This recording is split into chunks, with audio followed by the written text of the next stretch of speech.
तलाक, कब शादी हुई थी आपकी? वकील ने विभा की ओर देखते हुए ये सवाल किया। हाँ, यही कोई 1.5 साल पहले, विभा ने बड़े अधीर मन से नह चाहते हुए जवाब दिया।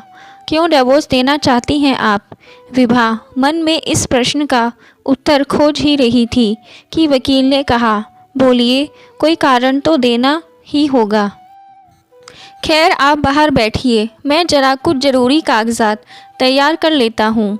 विभा वकील के कैबिन से बाहर निकलकर बाहर एक गुड़हल के पौधे के पास सटे हुए बेंच पर बैठ गई।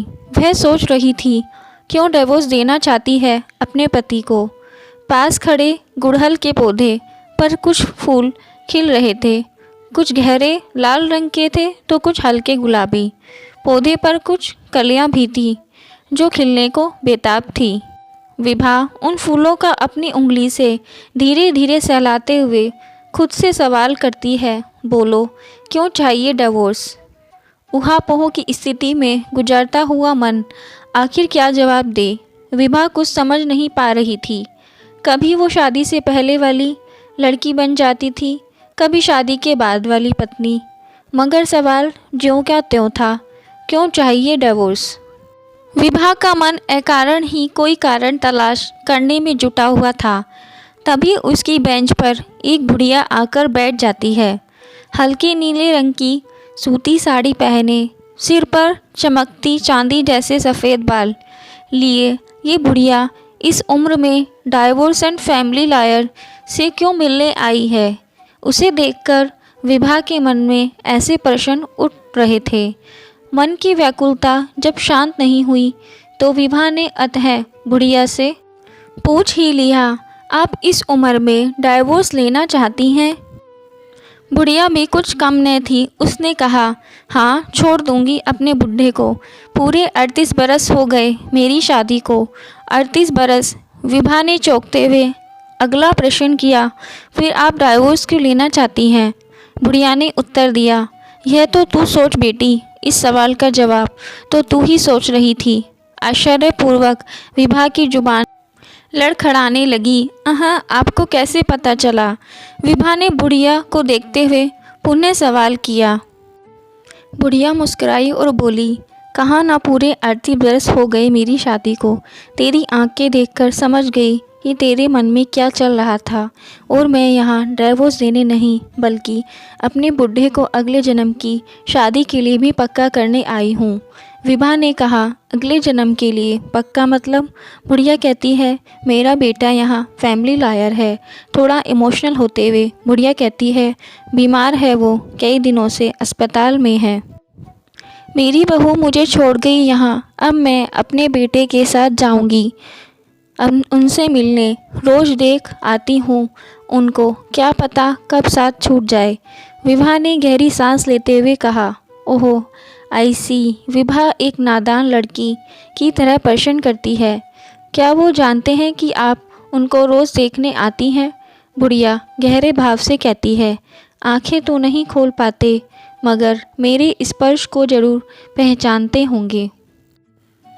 विभा और बुढ़िया दोनों आपस में ऐसे बातें कर रही थी मानो सालों से एक दूसरे को जानती हो।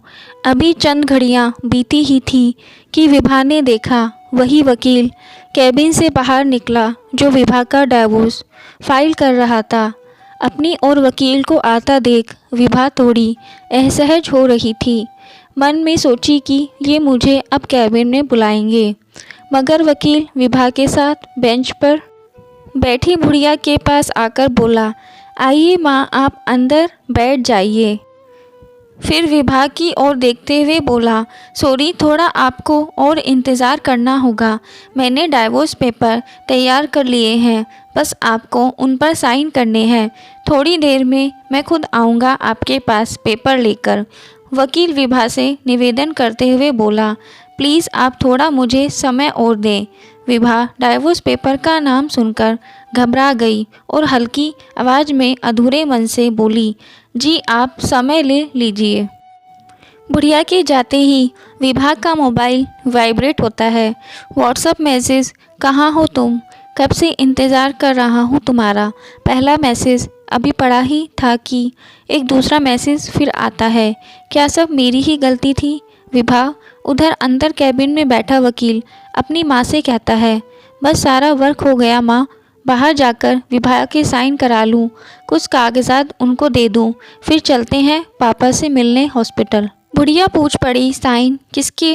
बेंच पर बैठी उस लड़की के। हाँ माँ, वकील बेटे ने उत्तर दिया, उसी लड़की के साइन कराने हैं।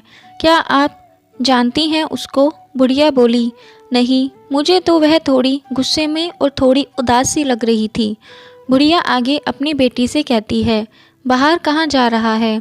वो तो अब तक चली गई होगी, लगता था अपना पति से नाराज़ थी, गुस्से में यहाँ चली आई थी। बुढ़िया अपने वकील बेटे को समझाते हुए कहती है, बेटा सब यहाँ डाइवोर्स लेने के विचार से नहीं आते। कुछ लोगों को उनके मन का क्रोध और समाज के गलत सुझाव भी यहाँ लाते हैं। क्या रिश्ता टूट जाने के बाद ज़िंदगी में सब कुछ ठीक हो जाता है। बड़ी प्यारी लड़की थी, बस वो अपने मन के भंवर जाल में फंसकर यहाँ आ गई थी। जा देख, चली गई होगी। वकील कैबिन से बाहर निकलकर बेंच की ओर देखता है, मगर सच में वहाँ कोई नहीं था। पास खड़े गुलहड़ के पौधे में हल्के गुलाबी रंग का एक फूल भी नहीं था। शायद विभा उस एक फूल को भी अपने साथ ले गई। विभा अब अपने पति के पास हमेशा के लिए लौट चुकी थी। Thanks for watching friends. Video को लाइक करें, चैनल पे नए हैं तो हमारे चैनल कहानी अड्डा को लाइक एंड सब्सक्राइब जरूर कर लें।